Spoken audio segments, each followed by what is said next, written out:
أعوذ بالله من الشيطان الرجيم بسم الله الرحمن الرحيم الحمد لله رب العالمين الصلاة والسلام على سيد المرسلين خاتم النبيين رحمة للعالمين أبي القاسم محمد والصلاة والسلام على أهل بيت الطيبين الطاهرين أما بعد.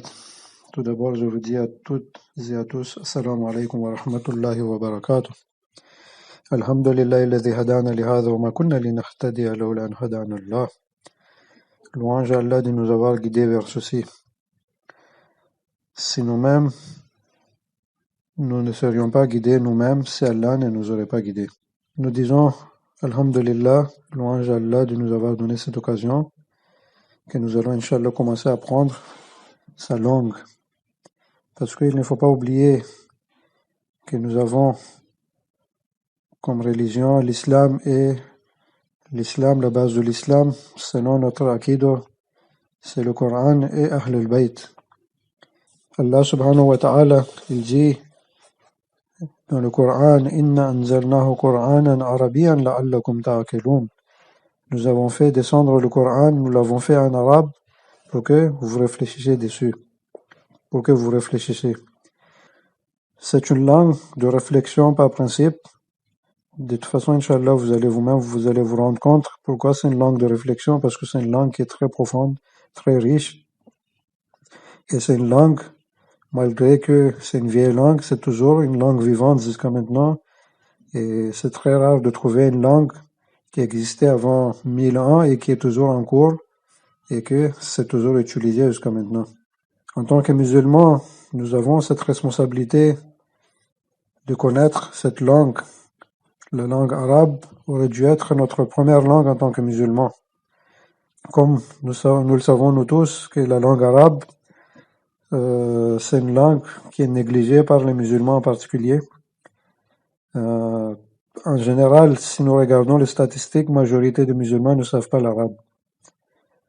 Et ceux qui savent l'arabe aussi, dommage, ils utilisent les dialectes, mais ils n'utilisent pas l'arabe littéraire. La langue arabe, c'est devenu une langue qui est, on va dire, délaissée, malgré que c'est une langue qui est très riche. Et c'est une langue, par principe même, la langue de l'islam en fait.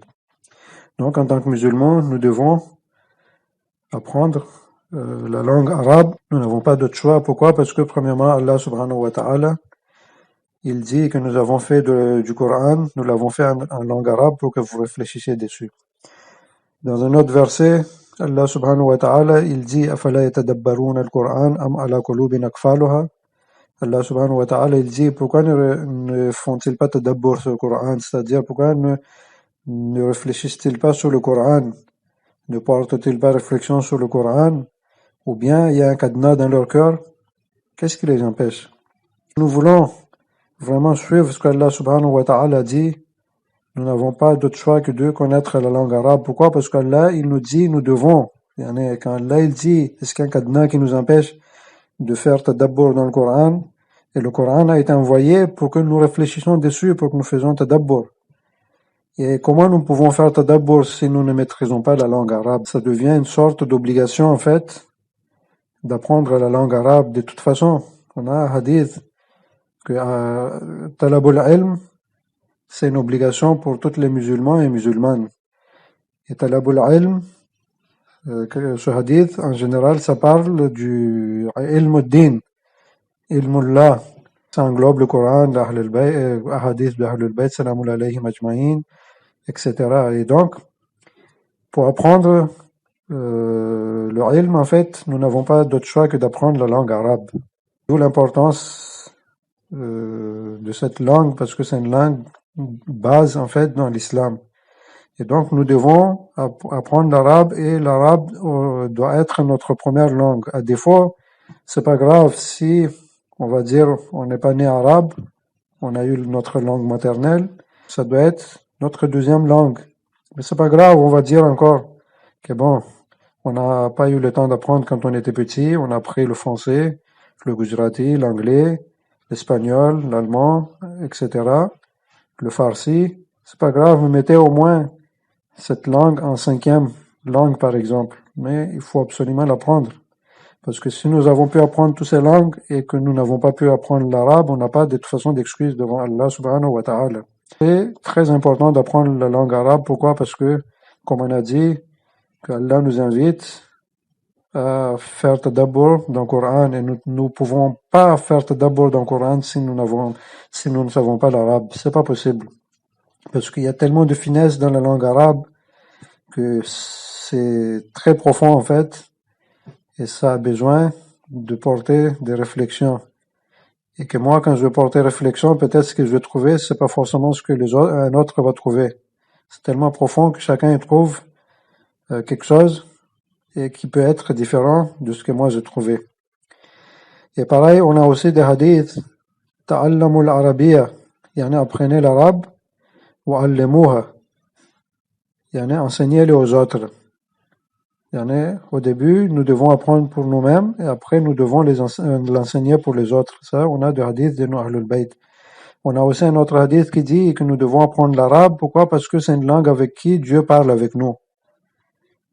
Quand nous lisons le Coran, c'est que Dieu il parle avec nous. Vous voyez, quand nous faisons le doigt, nous parlons avec Allah, mais quand nous lisons le Coran, Allah il parle avec nous. Comment est-ce possible, par rapport à ce Créateur, ce Seigneur, le Tout-Puissant, vous imaginez Allah subhanahu wa ta'ala, c'est quoi comme puissance?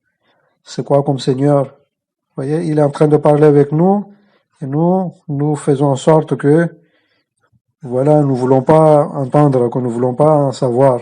Ça, de toute façon, ça va nous coûter cher un jour, si nous n'allons pas apprendre la langue arabe. Parce qu'on n'a pas de prétexte ni d'excuse. De même, il ne faut pas oublier que nous vivons dans une situation où nous avons maintenant, nous pouvons accepter facilement ce qui a été cité dans nos hadiths, que tous les systèmes vont tomber avant la venue de notre imam, et qu'il n'y aura pas tous les systèmes vont faire échec, grosso modo. Et finalement, l'imam va venir, et c'est lui qui va reprendre la suite, et il va propager le vrai système qui est basé sur la justice et la réussite.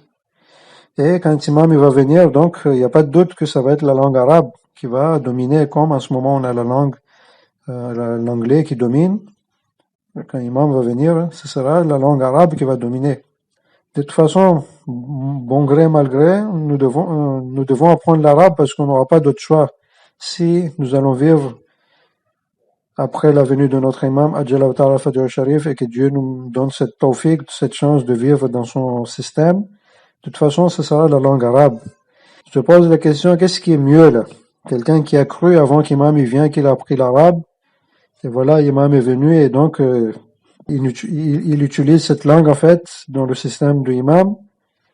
C'est ça qui est mieux, ou bien, malgré, on va dire qu'il ne voulait pas trop, mais bon, c'est devenu une langue, comme l'anglais, langue dominante, donc il apprend. Bon, là, c'est pas vraiment l'honneur de quelqu'un qui apprend la langue, parce que ça devient une sorte de par intérêt, en fait. Avant qu'imam il vient, si nous allons apprendre la langue arabe, et que si nous avons cru qu'Inch'Allah, bientôt, cette langue va devenir une langue mondiale, c'est toujours différent. Vous voyez, à l'époque du Saint-Prophète, sallallahu alayhi wa sallam, avant la conquête de la Mecque, on va dire victoire des musulmans, victoire finale des musulmans, ceux qui ont cru, ils ont plus de prestige devant Allah subhanahu wa ta'ala que ceux qui ont cru après victoire sur la Mecque. Vous voyez?